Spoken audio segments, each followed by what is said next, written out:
지금껏 가난에서 벗어나지 못하고 아직도 좌절하고 실패하고 있다면 그건 절대 여러분들의 잘못이 아닙니다. 그저 그건 바로 방법을 몰라서일 뿐입니다. 성공하겠다, 부자가 되겠다 결심하는 순간 우리는 가장 먼저 새하얀 종이를 꺼내 목표부터 세웁니다.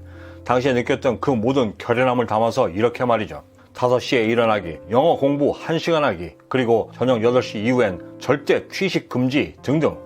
하지만 이 모든 결연함들은 절대 하루를 버티지 못합니다. 저 역시 마찬가지였습니다. 더욱이 나를 바꾸겠다 했던 그 모든 목표들은 너무 어이없고 아이러니하게도 나를 더욱더 깊은 수렁과 같은 좌절감과 후회 안으로 다시금 밀어넣었고 심지어는 내 스스로 심리적인 학대까지 했습니다.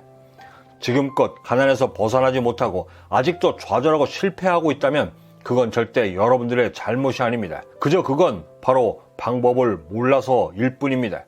저는 제 스스로 깨닫고 알아낸 이 방법을 만나기 전까지 20년이 넘는 기간 그 아까운 젊은 시절을 그리도 허무하게 살았습니다. 나약한 나를 바꾸기 위해 가장 먼저 해야 하는 것은 목표를 세우는 것이 아니라 나 자신에게 왜부터 물어야만 하는 것입니다. 목표는 그 왜라는 질문을 찾은 후에 세워도 절대 늦지 않습니다. 오랜 기간 나약하고 가난한 습성을 지니고 있던 우리에겐 매우 치명적인 약점이 하나 있는데 그건 바로 빠른 결과를 원하는 조급증입니다. 그리고 우리가 목표를 세워도 항상 실패하는 이유 중에 가장 큰 이유 역시도 이 조급증이었음을 알게 되었습니다. 세상의 그 어떤 일도 이 조급증으로는 절대 해결되지 않음을 경제적자를 위해 달려왔던 지난 20년 세월 동안 그 수많은 시행착오를 통해 배울 수 있었습니다. 하여 찾아낸 방법은 내가 왜 성공해야 하고 내가 왜 부자가 되어야 하며 내가 왜 이 노력들을 기울여 열심히 살아가야 하는가에 대한 답을 먼저 찾아야만 한다는 것이었습니다. 그래야만 우리 삶의 중심에 굳건히 서서 흔들림 없이 성공한 사람들만이 갖는다는 그 끈기를 통해 내일을 계획할 수 있는 것입니다. 다만 이때 우리가 절대 간과하지 말아야 하는 것은 이 질문들의 답들이 반드시 보통의 답이 아닌 지금껏 살아오며 느꼈던 그토록 간절했던 이유들이어야만 한다는 점입니다.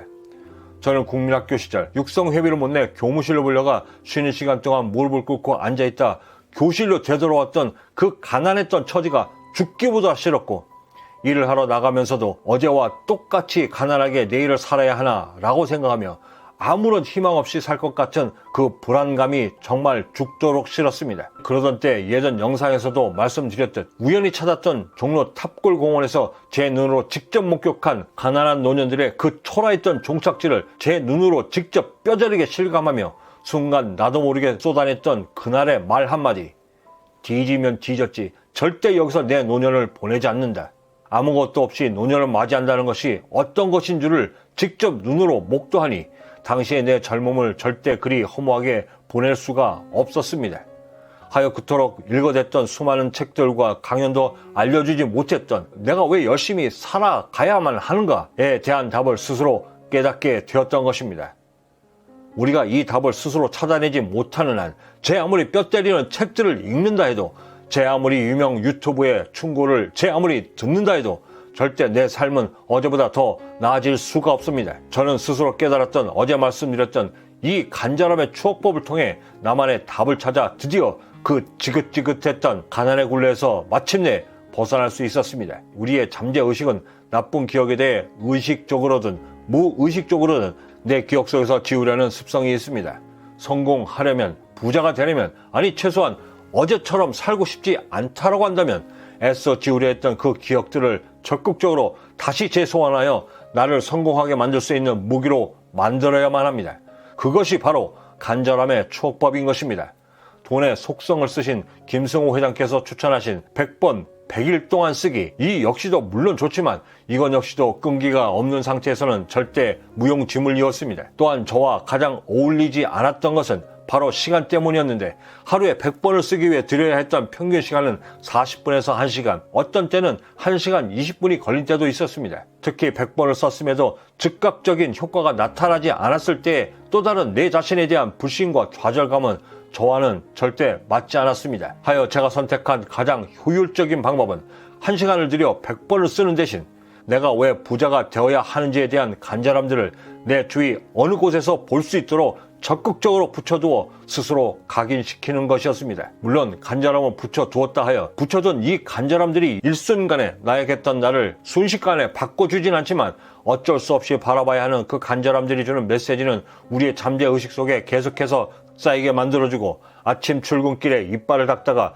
욕실에 내가 직접 붙여두었던 그 간절함의 추억들이 순간 내 가슴에 감당치 못할 만큼의 가르침을 줄 때 퇴근하고 돌아와 삶이 주는 답답함에 옷도 채 벗지도 못하고 침대에 벌렁 누웠다가 천장에 붙여두었던 내 간절함의 추억이 내 가슴에 밀려들 때 그 순간 그토록 숨죽여 깨워주기를 기대했던 내 잠재의식 속 거인들이 그 거대한 몸짓들의 나래를 펼치기 시작하는 것입니다. 그 지점에 이르게 되면 누가 시키지도 않았는데 스스로 삶의 방향을 찾아 길을 찾고 그 길을 향해 나아가기 시작하는 것입니다. 심지어 매일 똑같이 맞이했던 그 모든 경험들과 사물들이 마치 살아 움직이듯 나에게 가르침을 주기 시작하고 때에 따라서는 그 깨달음들 통해 내 스스로 행동하게 만들기까지 하게 됩니다. 축하드립니다. 지금 여러분은 가난하고 나약하면서 드디어 성공한 사람들만이 깨닫는다는 삶을 대하는 진솔한 태도를 깨달은 것입니다. 내 스스로 깨달아 알게 된 내 안의 간절함들의 힘은 우리가 상상하는 그 이상입니다. 내가 왜 성공하는지에 대한 답을 깨닫게 되면서부터는 여러분들이 그토록 실패했던 모든 것들에 대해 하나둘 도전할 수 있는 용기가 생기기 시작하고 그것들을 하나둘 이루어가기 시작하며 성취감이라는 것을 알게 되면서부터는 드디어 나도 모르게 내 스스로 목표를 세워 그것을 이루어가고 있는 나를 발견하게 되는 것입니다. 바로 그때 세워진 목표가 그 어떠한 포기도 없이 끈질기게 이루어지면 두말할 나위가 없습니다.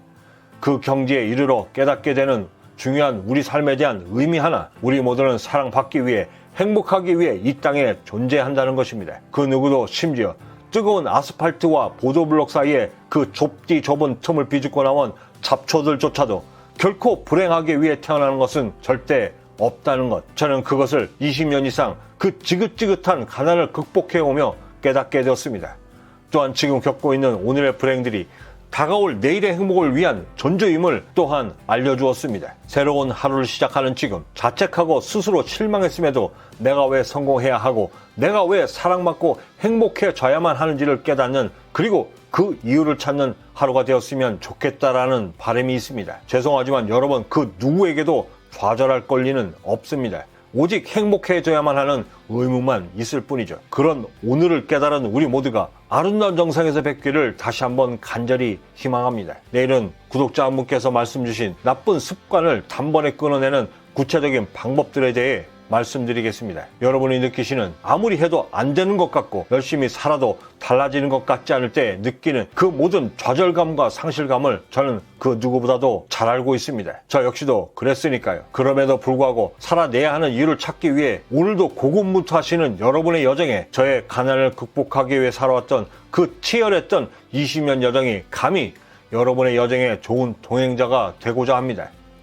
그 여정이 시작되는 이 아침, 매일 아침 출근길에 만나 뵙는 저의 이 성공 공감들은 알림과 구독 버튼을 이용하시면 놓치지 않고 그 누구보다도 빠르게 받아보실 수 있고 적어도 최소한 남들과 다른 성공적 하루를 만드시는데 나름의 도움이 되실 거라 감히 생각해 봅니다. 마지막으로 이 생진님의 벌레 먹은 나뭇잎이라는 시를 소개해드리며 마칠까 합니다. 저는 이만 여기서 먼저 인사드려야 할 것 같습니다. 그 어디에 계시든 성공에 한 걸음 더 다가서시는 하루가 되시길 진심으로 바라고, 저는 내일 아침 어김없이 따뜻한 커피 한 잔과 성공 영감을 들고 찾아뵙겠습니다. 지금까지 행복한 부자되기였습니다. 감사합니다. 벌레 먹은 나뭇잎, 나뭇잎이 벌레 먹어서 예쁘다. 귀족의 손처럼 상처 하나 없이 매끈한 것은 어쩐지 베풀 줄 모르는 손 같아서 밉다. 떡갈나무 잎에 벌레 구멍이 뚫려서 그 구멍으로 하늘이 보이는 것은 예쁘다. 상처가 나서 예쁘다는 것은 잘못인 줄 안다. 그러나 남을 먹여가며 살았다는 흔적은 별처럼 아름답다.